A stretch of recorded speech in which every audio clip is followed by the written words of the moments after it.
Assalamualaikum warahmatullahi wabarakatuh.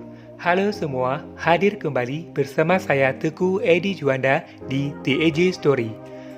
Baiklah, pada story kali ini saya akan membahas terkait virus corona atau COVID-19 yang menjadi pandemi di seluruh dunia. Berikut ulasannya. Selamat menyaksikan.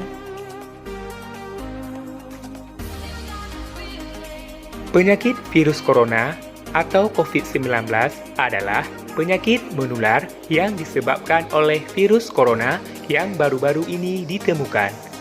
Sebagian besar orang yang tertular COVID-19 akan mengalami gejala ringan hingga sedang dan akan pulih tanpa penanganan khusus.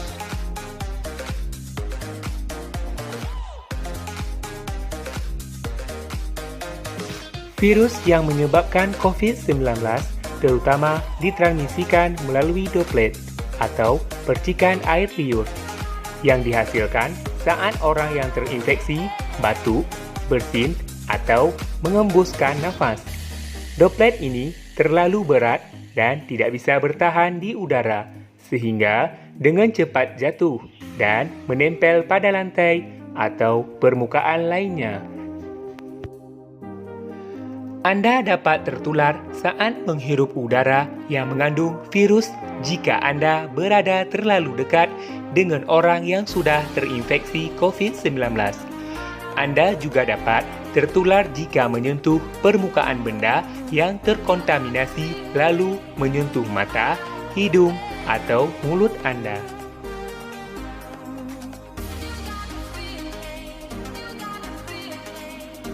Untuk mencegah penyebaran COVID-19, lakukan hal berikut.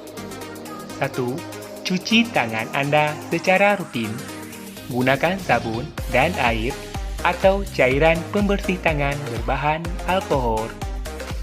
2. Selalu jaga jarak aman dengan orang yang batuk atau bersin. 3. Kenakan masker jika pembatasan fisik tidak dimungkinkan. 4. Jangan sentuh mata, hidung, atau mulut Anda. 5. Saat batuk atau bersin, tutup mulut dan hidung Anda dengan lengan atau tisu. 6. Jangan keluar rumah jika merasa tidak enak badan. 7. Jika demam, batuk, atau kesulitan bernafas, segera cari bantuan medis. Demikian informasi umum terkait virus corona atau COVID-19.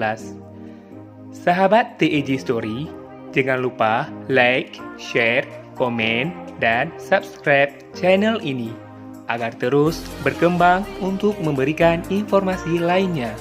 Saya Teguh Edi Juanda pamit. Sampai jumpa di story-story berikutnya. Wassalamualaikum warahmatullahi wabarakatuh.